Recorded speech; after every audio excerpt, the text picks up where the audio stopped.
So guys, good morning. So walang halong biro to ah. Nagbukas bigla. Wala namang tao. Nagbukas bigla. Para siyang pumipitik. Alam kong sa akin yung pumipitik eh.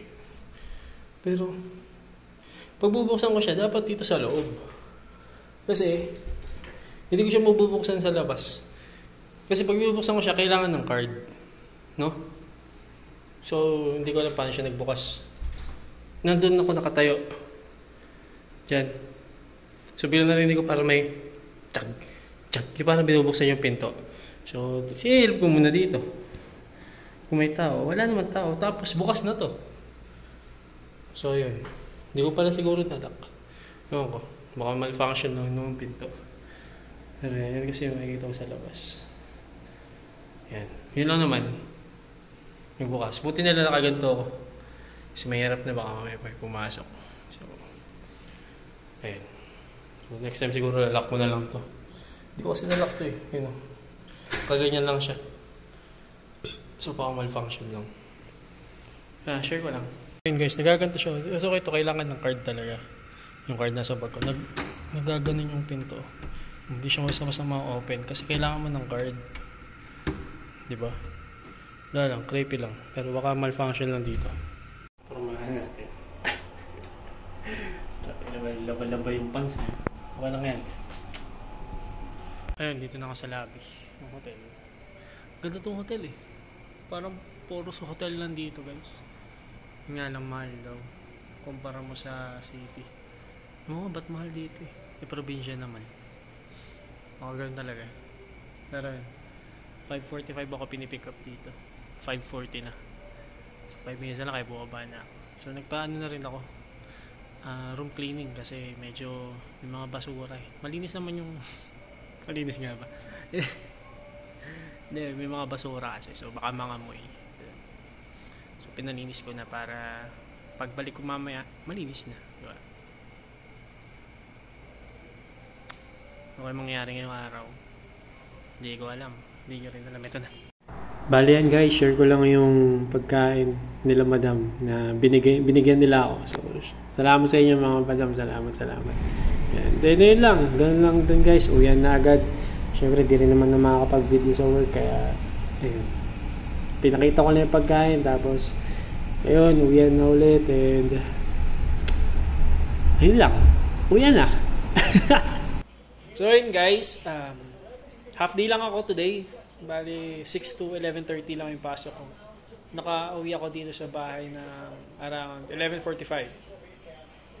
Tapos, nakalimutan ko pang mag-out kasi na-register na nga pala ako dun sa biometrics nila, sa fingerprints ka. Kalimutan ko mag-out. Naalala ko na lang dito sa bahay. Na-chat ko na si Madam Head, Assistant Head Nurse. Na ayun, sa next time na lang daw. Kalimutan ko. Wala sa isip ko. Pero madaling ako umuwi. Hindi naman ako napagod. Pero yun, ano ba ginawa ko kanina? Ganun pa rin. Priming, familiarization pa rin sa machine tsaka dun sa tablet. Tapos, ayun, dun talaga ako nag-struggle guys sa, sa communication talaga. Yun talaga yung mahirap. So, nagbabalak kayo na magpunta ng Middle East. Advice ko lang sa inyo na dyan pa lang aralin nyo na yung mga basic. Yung numbers, yung greetings, yung kasi ako hindi ko talaga inaaral eh. As in, parang zero knowledge talaga ako sa Arabic. Kaya ayun, sabi ko kasi dito na lang. Ay mahirap. Dagdag aralin ko pa. Ganyan, pag dito ka pa nag-aral. Pero yun lang aralin nyo. Yung numbers, yung proper greeting, tapos yung paano magtanong in Arabic ng kamusta yung last treatment mo, kamusta ka ngayon. Usually naman pag tinatanong nila ng kefahalik, tama yung pronunciation ka. Sagot lang ng pasyente, alhamdulillah. Ibig sabihin parang praise to Allah or a God na okay sila, wala silang naging problema. So far, yun yung mga naiintindihan ko, natutunan ko. Tsaka yung aywa, parang yes, gano'n.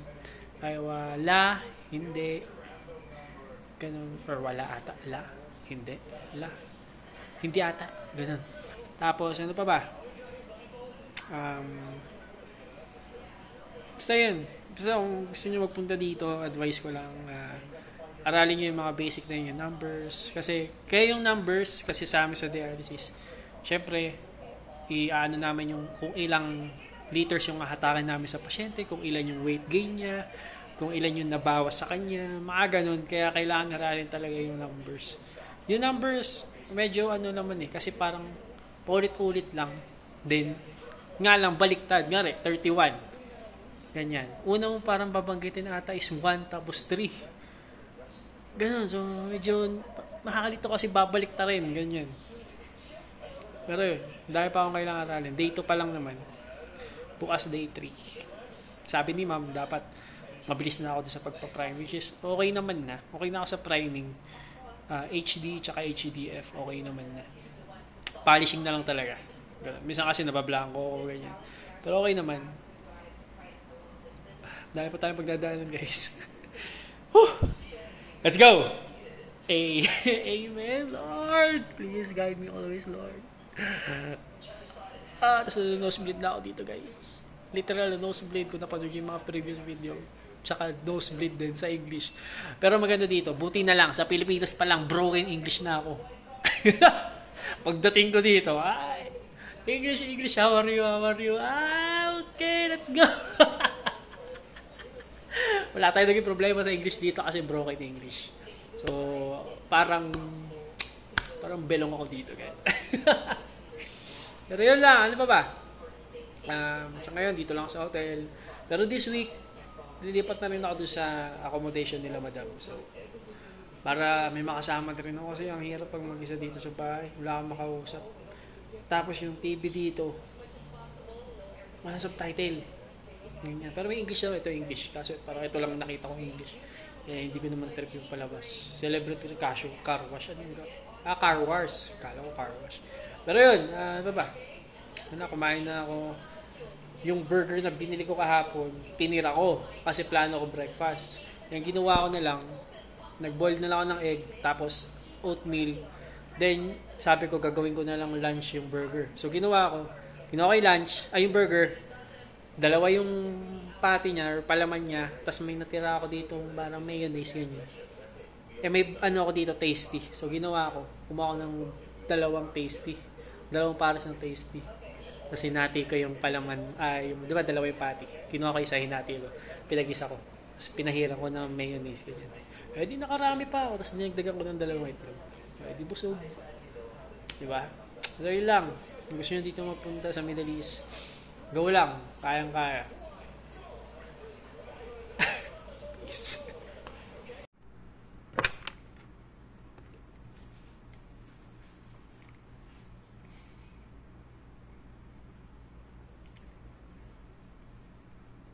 Marhaba. Breakfast. Farawan. Okay. Shukran. So, ganun. Hindi lang makipag-usap dito. Yung breakfast, papadala ko na lang dito sa kwarto. Pero gano'n naman talaga, pinapadala dito sa kwarto. Kasi 7 a.m. to 10 yung breakfast. 30 minutes daw, so 7:30 na, dali na. Same breakfast kung ano yung nakita nyo nung mga nakaraan. Ganun pa rin yung breakfast dito. Dadagdagan ko na lang ng another itlog. Tsaka tinapay ulit. Good morning, guys. Morning. Today wala akong pasok kasi magbibisit yung Ministry of Health Infection Unit sa center namin and bawal ba nila makita kasi hindi pa ako licensed dito. Tapos baka sakto ako yung matanong. Ganun, kaya hindi mo na ako pinapasok ng assistant head nurse. Agenda today. Hindi ko rin alam. Kasi ayoko lumabas, sobrang init talaga. Pero tatry ko kasi may gusto kong bilhin sa sa tindahan dito. Sabon. Ganun. And hindi nyo naman ilabas. Tirik na yung araw. Halos ko lang kaulap-ulap. And ano ba? Yan lang. Balita ko na kayo mabaya. Sobrang dry na buka ako dito. Legit. Pati ilong. Sobrang dry. Yan lang. Good morning, guys. Good morning, Saudi Arabia. Let's go. Diba? Same ulit ng breakfast. Hindi ata sila nagpapalit ng breakfast dito eh. Pero ito ata talaga usually nilang breakfast. Yan. Tapos egg, gulay, tapos nagtimpla na lang akong kape. Tapos nag-board na lang din ako na another 2 egg para 3 itlog. Ayan, yan. Yan yung breakfast. Kain po, kain. Kwento ko lang guys, kahapon kasi, ako kasi mahilig akong parang dumumi sa trabaho talaga. Kahit saang lugar. Pag nadudumi ako, hindi ako nagtitest ganyan. Eh yung center namin, for renovation siya. So maraming sira, ganyan. Sakto, yung CR ng lalaki, sira yung lock. Ganyan. Ngayon, dumudumi ako, naguhugas na ako ng puwet ko, ganyan. Biglang may kumatok ng malakas, tapos parang bubuksan yung doorknob, ganyan. Eh, hindi ko alam paano yung English ng may tao, ganyan.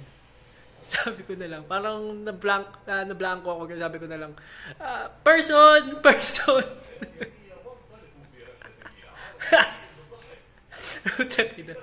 Kasi parang bubuksan eh, di lang eh. Nakatumad ako ganyan, nigugas ako. Ayun lang, shiner ko lang naman. So, ayun. Agenda ko today kahit mainit. Ayun o, grabe sikat ng araw. Bilang ko pagkain, pa kasi nagla-lunch. Ano oras na ba? 11:45. Ayun, tinigin tayo na pwedeng makain natin dito. Actually, nung pagdating ko dito, lumabas na ako. May na-survey na ako ng kainan dito.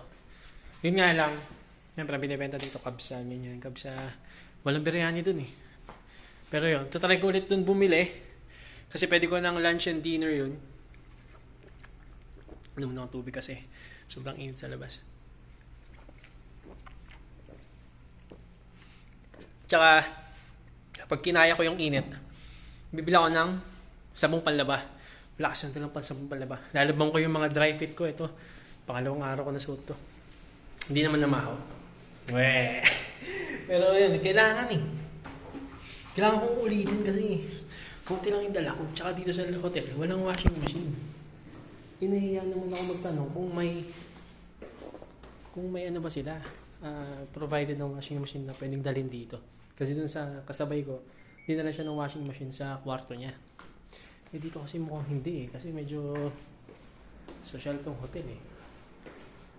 Ayun, lalabas muna ako guys. Oh, init. Let's go. Yung card na nila ba? Okay, nandito na. All in goods na. Shades, okay na. Let's go. Ito yung sinasabi ko sa inyo. Oh my God. Very hot. Ano? Grabe. Ush. Grabe ang init. Shit. Sana kayanin ko guys. Ganda lang mag-video sa store. Ang init talaga. So, nakabili na ako ng pagkain tsaka ng sabong panlaba. Hindi ko na kinaya yung init. Gusto ko pa sana maglakad ng bandaron pa yung malapit sa center namin. Kaso kahit napakalapit lang, siguro mga 2 kilometers lang yun. Hindi ko kaya yung init. Ito yung mga binili ko. Sabon. Ganyan. Kailangan lagi dito may barya ka. Kasi yung pera ko, ano na lang, buo, 100 reals. Hirap. Init. Tapos ang epekto sa akin ng init dito, para ba akong inaalon, ganun.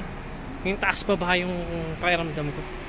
Ganun yung pakiramdam ko sa init dito. Init sobra. Grabe, nanuyot na yung lalamunan ko.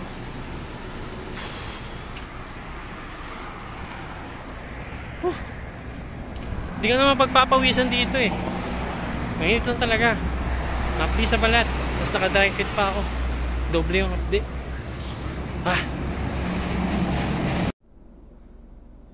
Hilo guys. Nakahilo. Legit nakahilo. So sa 100 ito yung mga naging suklay. Ang daming barya. Kailangan ko to. Patabi ko itong mga barya na to. Gusto ko pa sana maglakad dun sa ano eh. Yung malapit na store sa work. Kaso hindi ko talaga kaya. Sobrang ingat. Na-repair ko na yung kakainin. Lalaman ko na yung mga ganito ko. Dry fit. Bahala na kung saan ko isasampay. Diskarte ako na lang yan. Yun lang. Mamaya na lang ulit. Net! So ayan. Dito ko na lang binabayad labahin. Pasensya na guys ha. Pero kasi wala nang labahan eh. Yan sa lababo. Yan yung sabon binili ko. So dito ko lang binabad. Yan kakain muna ako. Nahihilo talaga ako. Mamaya na lang. So ito guys, ulit yung pagkain ko. Umaapaw sa kanin. Siyempre hanggang dinner na yan. Kung pwede nga lang, umabot yan ng breakfast eh. Tapos yun yung sauce, yun yung Pepsi. Yan. Sarap oh. Pero kain tayo guys, kain. So hindi ko na videohan yung buong nangyari sa araw ko na yun guys. Kasi sabi ko nga sa video, sobrang nahilo ko dun sa init na yun. Tipong para ako magko-collapse nung nasa labas ako na guys. Legit, para ako magko-collapse. Yung sabi ko nga na parang umaalin yung paningin ko. Para na ako magko-collapse nun. Kaya minadali ko na yung pagbalik sa hotel. Then after ko kumain, ay na para ako nahigop ng init ng araw dito. Yung energy ko parang hinigop. Tapos ayun, bagsak na ako maghapon. Yun lang, ayun nga. Enjoy nyo na lang tong video na to. Tong sunset video na to. Pero isa to sa mga nagustuhan ko dito sa Saudi so far. Yung sunset. Kasi pag nakikita mo yung sunset nila dito, buong buo. Kasi nga wala masyadong ulap. Kung may ulap man, hindi ganun kakapal. Yun lang, sana nagustuhan nyo yung sunset and yun. Ingat kayo lahat and peace.